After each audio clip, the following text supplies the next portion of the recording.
babukele emakhaya igama lami ngigcina Mzebele aka Mfana Goyoyo uyahiya ehlelweni lenu Yo Zone lapho khona sihlatiya tindzaba ngemusic local na international as you can see ke nalamuhla angihambi ngefa ngihamba nepoet yakhona la ekhaya eSwatini utadisho ukuthi ungibani imbukele ekhaya aphindze achaze nje ukuthi ubhizi ngani. Yo sanibonani babukele emakhaya noma phambi kwenu ngiphaye ngosimathebula also known by Msimiso Ngondle Swatini umfana lomncane lesithombo lesincane leliphimbo lencane likhafule amagama lamakhulu bamkhulu labakhulu bacacatele uma sikahaya ingondlo. Mr. Phaye ngosimathebula Msimiso Ngondlo eSwatini. Msimisi Sonkondlo eSwatini. So Msimisi Sonkondlo eSwatini uyicala nini inkondlo? Ingondlo ngayicala 2023. That's not 2023, it's 2024. Actually, yes, 2024. I was doing from 3. Ngicala kune culture day esikolweni. I just wanted some entertainment, so I decided to write something only to find ukuthi I will fail. So ngafainta while still performing laphaya. So the crowd abantu babanengi kakhulu, so ngabanjwa stage fright ngasaba and I collapsed. Wow. Yes, kanjalo. So but before the year ends, still that year, before mnyaka phele kwaba ne Siswati quiz, so kwaba Siswati quiz bekune categories, kune poetry, kune, you know, those things. So the teachers but teacher laba phinze babuyisela mina for poetry yet they saw ukuthi collapsile last performance. Yes, only to find ukuthi I'll write a poem, take lead Lipota, and then I won. It was talking about the GPV and I won, and I scooped the first position, ngabang number 1. That was 2024. Then 2025, I joined a poet, this Eswatini schools arts and schools arts and culture competitions. Lapho kuna kuba nema competitions at Divine. So we're doing culture, drama, umboloho and African dance. Ngajoyina once again isikole sasibhadalela sahamba sayokhompyutha. Okay, lapho ke bese ngi3 but that poem yabhalwa ngimi titled malume kwakutheni. So yabhalwa ngimi but I said some few stanzas lapho and yawina leyo poem yabang number 1 for the first time actually in high school. Poetry winner ever since yabang number 1. The following year still I ngajoyina futhi once again, which is last year ke manje 2025. Ngajoyina nakhona still ngawina phinza futhi ngabang number 1.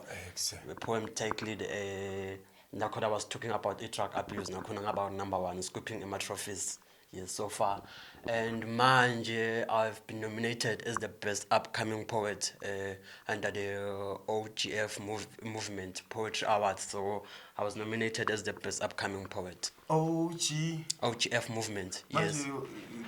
You know OG what? OGF, it's a short. It's like an organization of some sort that supports my local poets. Yes. Yes. So the kuba nema awards yearly. So this year then ngabona nje ipost ke ba postile, so nominate yourself and people like comment yakho kuze utowina and people bangayikela, and I was one of the nominees. Yes. So go busy ngala ka poetry la ngwane. Yeah, ka poetry go busy kakhulu. Yes. So yini lekwenta ukuthi maybe wena kunetinfo letiningi nje longadenda lethambisana nayo le poem. Lengicabanga ukuthi ungakhona kudenda kune music because when you can write a poem, yes, you can even write a song. Yini lokwakwenta ukuthi wena uve like I mean ngifuna kwenta poem than making music?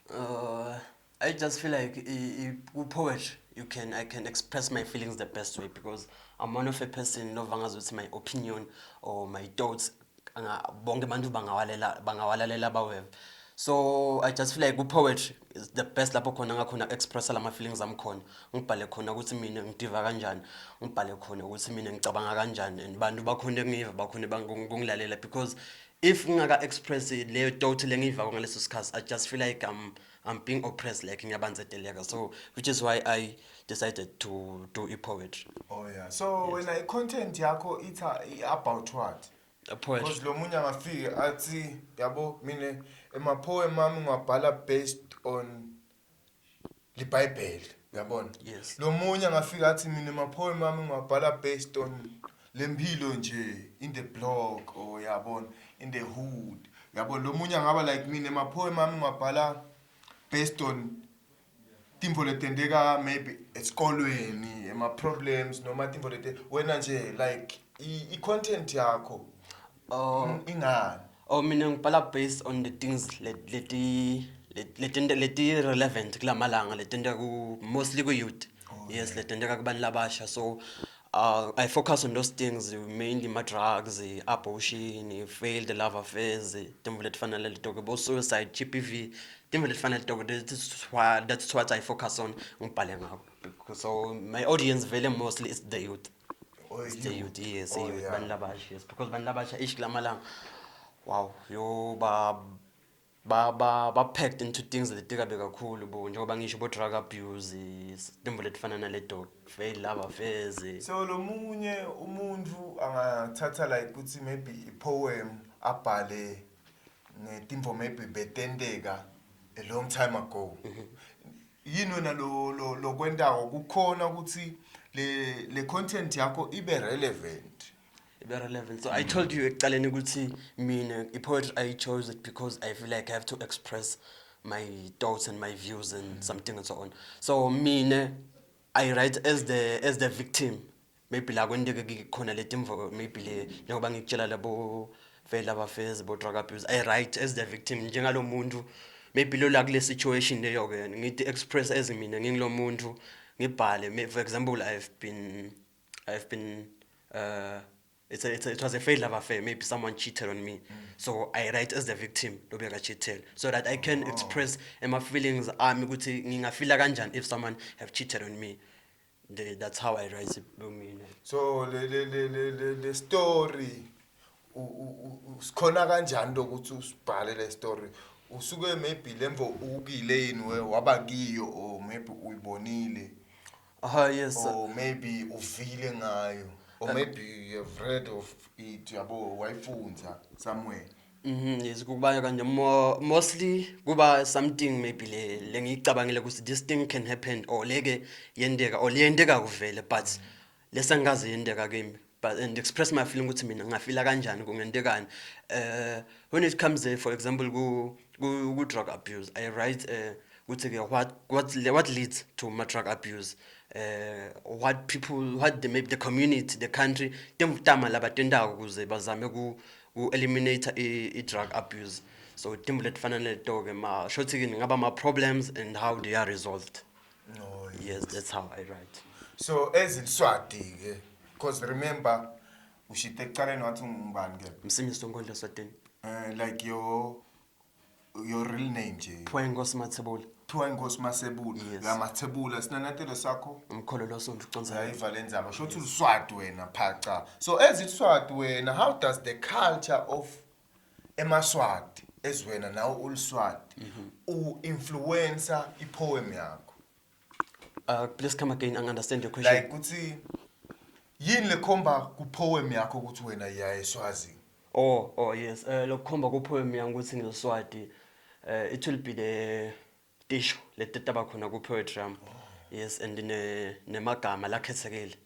Yes, kungasebenzisi nje emagama sinome kanjani. I use emagama lakhethekile la lazama kutiya ngala koSiswati. Yes, and ngisebenzisa letisho, ngisebenzisa netaga.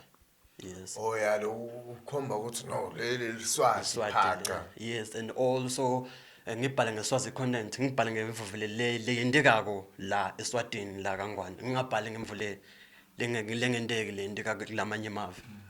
Uyabona ukuthi nyalo tinkinga tiyahluka. Kadzeni bongihanza ukuthi bekude nje bo anxiety. Nyalo umvuvu une anxiety. Yayibona lento le. So wena le poem yakho uyenda njani ukuthi khanze ukuthi ihambisana nale impilo yakhona nyalo le 2026. So I write in such a way like now utivele uvangazi ukuthi nawe nguwe le victim njengoba ngisho I write as a victim. Utivele ukuthi yini ngazi ukuthi ngimanje, yini ngazi ukuthi bakhuluma ngami manje. Yes. I make the thing so ibe deep kakhulu like ibe itiye. Yes, utivele na ukuthi yeah this thing is happening such that ungeva ngazi ukuthi yini ngathi lo muntu ukhuluma ngami. Yini ngathi msimisi manje so what is story sami so bhala ngami. Oh yeah. Yes. Okay, so Nyalo, once you are going to perform for Babukele Makhaya. Yes, I can. Dawenda tingondlo ngithi. Dawenda ingaki tingondlo? maybe two is enough. Inkondlo. Yes. Okay, so mbukele ekhaya sehleleni Yo Zone Sihlatiya tindzaba ngemusic locally na internationally. Nami your host igama lami ngingcina Mzebele aka Mfana Ngoyoyo. We are here nepoet yakhona la ekhaya eSwatini. Ithi ngiyalokisa to perform utasitshela ukuthi utawuperforma ngomphela ama titles alo two tinkondlo lo cabanga ukuthi namhla that perform. There's this one le ngayicala ngayo ukubhala le ngawina ngayo lethi mina ngayibhala after sekuna ngise bangibonile ukuthi bothishela bangibonile ukuthi I have failed to perform but baphinze bangibisela kunjalo. Yes, I would like to perform that one because ngiyicala le ngayibhala and yawina I brought home a trophy. So bese then there's the other one titled ngithule ngiyalalela. That one talks about abortion. Yes. Yeah. So stay tuned mbukele ekhaya is going to perform two of my poems ngithemba ukuthi mbukele ekhaya utajabulela kakhulu.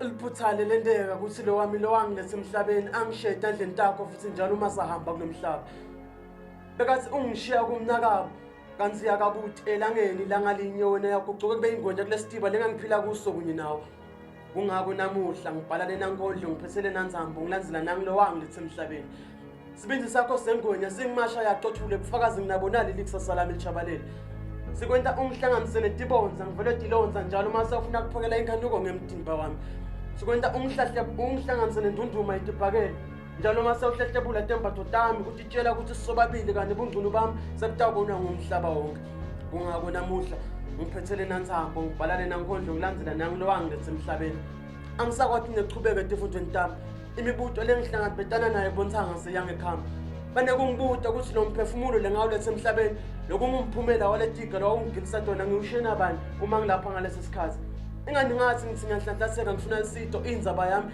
yagcwala emaphepha ndzabeni isithombe sami sigcanyisiwe ekhasini lekuqala liphutha lelenteka ukuthi ngibe mncane ngibe wesifazane ngibe demandla ekilwela njalo uma ungidlungule ungidlubele lobhalile umsimiso ngolisa tena umfanele omncane nesithombe lesincane lethumbu lencane likhafule amagama namakhulu bomkhulu labakhulu bachachatele uma sekahaya inkondlo.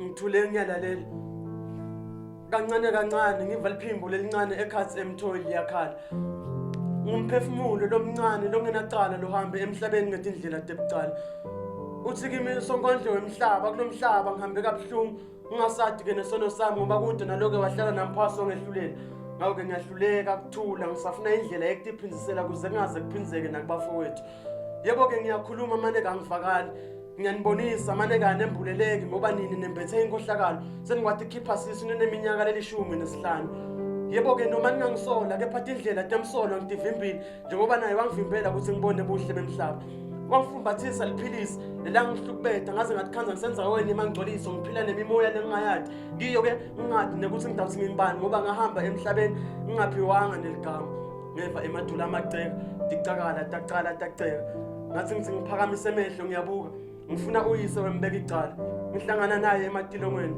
sikhondla nginongolozo omnyama ngimehla bovu makhipha sidumba jika ngabaleki emini langa libalele ukhipha sibhama bamba inkunzi kujikeke ngabidi inzabadalutho uthi kimi mfana wami lempilo lengiyiphila kangiyikhethanga yona ke yacosha mina ngikhuliswe ngibabelo omncane libeka shaya kancane ngakho emathuba ami ethi ngiphunyule beka mancane kakhulu bambatali bangishiya ngisemncane lithatho labo angibathi la kancane ngakho ke nawe asongimela kancane lobhalile umsimiso ngondliswa tini umfana lomncane nesithombe lesincane neliphimbo lencane likhafune amagama namakhulu nabakhulu bacacatele umeseka haya inkondlo.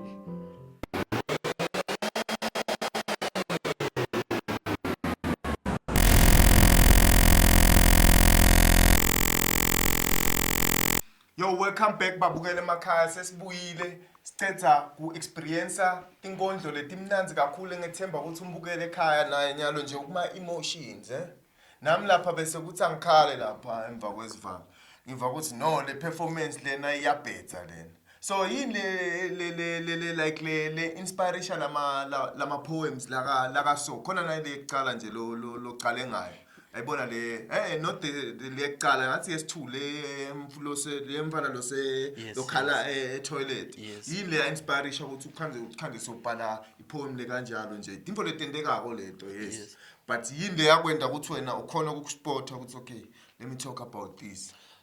So bese kuze ngibhalele poem le bese se class in le English, so bekumele kube ne debate, so we were raising just some topics together, then kwavela le topic ye abortion ukuthi whether abortion is good or bad. Obvious I was decided ukuthi abortion ikabi, and the other people bebathi bona no, abortion is okay. So besiphikisana vele like kwaba i-hot argument, so vele ngeva nginyanya kakhulu, and then ngathi mangifika ekhaya I decided to write a poem and trying to convince them after the debate whether we win or lose, but I'll write a poem and convince them ngimajela ukuthi no, abortion is not okay. Oh yeah. Yes. So liphupho lakho ngepoem nothi nepoem yakho ngepoem yayibona nje ipoem. Yes. Mina I've never seen a show, maybe a one man show yemvulo when the poem. When the poem, have you ever seen one? No, I haven't. Good. When the show it's just a one man show. Who's the show? Lamhlabeni phela global. One man show lapha. Kubhizi njengepoem. Nepoem. Khona lengeke ngamva ngathi wala South Africa. Na uba like ufuna kwenta but nale one man show yakhe itaba 4 hours. It's like a day when your passion ka poem nje yini lo fisa ukubona ngepoem. So if you can understand my name, Msimisi Wengondlo Eswatini. Msimisi Wengondlo Eswatini. Msimisi Wengondlo Eswatini. Oh yeah. Yeah, so sifiso sami ukuthi one day ngibe one of the most important person ku poet industry la kaNgwane. So ngingagcini nje ngekuba famous kuphela, but ngibe ngumvu lomcoka kuma other poets, kuma upcoming poets. Yes, ngibe ngumvu lomcoka ku industry ku industry poetry. Ngingagcini nje ngokuba kuthi ngifamous ngiyatiwa ngiyabhukwa so on and so forward, but ngigcina ngingumvu lo dlala inzima lenkulu kuphakamiseni ipoetry, lo dlala inzima lenkulu ukuthi ipoetry igcine isezingeni elisedulo la kaNgwane. Oh yeah. Yes. So asesithi ke lana kune event ye poem. La ngwane sifuna nje poem uzokuse 626 poem. Asesithi maybe wena nje usinika maybe your top 5. La ngwane maybe lebantu staba usheshe siba recognize. Yayibona lento le. Lo ngacabanga ukuthi bangaba kahle ukuthi babe khona lapha ku event yakho. So now ubutela like people labase bavele batiwa la ku poetry la kaNgwane. La ngwane. Ucabanga ukuthi nawe lo ibonako ukuthi they are good vele kufanele ukuthi batiwe. Yes. Oh, so now ufuna abantu lengimele batiwe not labatiwako. Labatiwako. Yes, but they are good. Oh. La kuwe. La game. Yes. Oh. Abang 5. Is you see, okay, I just feel like kutoba ngazivele ngipick abantu labatiwako, you see. But yes, there is Amandla the poet.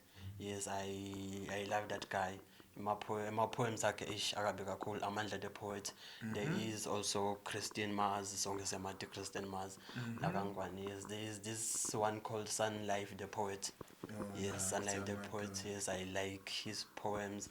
There is also my friend of mine, again, but is still an upcoming poet. Sanza the Swazi poet was a lapa in Paul, a Fairview. That guy, I really admire him a lot. Basically, there is also Mvu the poet. Yes, Mvu the poet. Yes, I also listen to his poets, to his poems. I mean. Oh yeah. Yes. I know ngiyayivi top 5 yakho Yes. clean. Yes. Sengizovalelisa umbukele ekhaya. So ngiyabonga mbukele ekhaya, ngiyabonga ukungibukela. Lengacela kona mbukele ekhaya, bengacela ukuthi ungivotele since ngishide ukuthi I have been nominated as the best upcoming poet. So bengicela ungivotele mbukele emakhaya, ukuvotela Msimisi Wengondlo Eswatini by dialing *384*6001#. Yes, livotile linye ling2 emalangeni 50 cents, livotile 1, and mbukeli uvota kuvalwa June 25 June 2026. So you can vote as many times as you can, as long as una R2.50 emalangeni ku mobile money account yakho. Yes, ngimele ube na mobile money account as a method of payment. Ngicela ngivutele mlaleli, when bafuna i-code, whenever bafuna i-code, just write 3027 3027 uvotele Msimisi Wenkondlo eSwatini. And futhi uma ufuna ukungithola ungangithola inombolo entami 78392396 78392396 noma ku79403998. Ungangifollowisha na ku Facebook Msimisi Wenkondlo eSwatini, ungangifollowisha na ku TikTok Msimisi Wenkondlo eSwatini, IG Msimisi Wenkondlo eSwatini. Ukhumbule lo bhalile Msimisi Wenkondlo eSwatini umfana lomncane esithumbu lesincane iphimbo lencane khafule amagama lamakhulu bomkhulu labakhulu bacicatela umeseka haya inkondlo. Yeah, no. So mbukele ekhaya uyativela nawe votela Msimisi Wenkondlo eSwatini utawujabula kakhulu. Wala khona la ekhaya eSwatini sethemba ukuthi nitivele nje nani poem lemnanzi kangaka lekacetha kuyiperforma. So nyalo sitamukela siyabonga SK hlelweni. Stay tuned.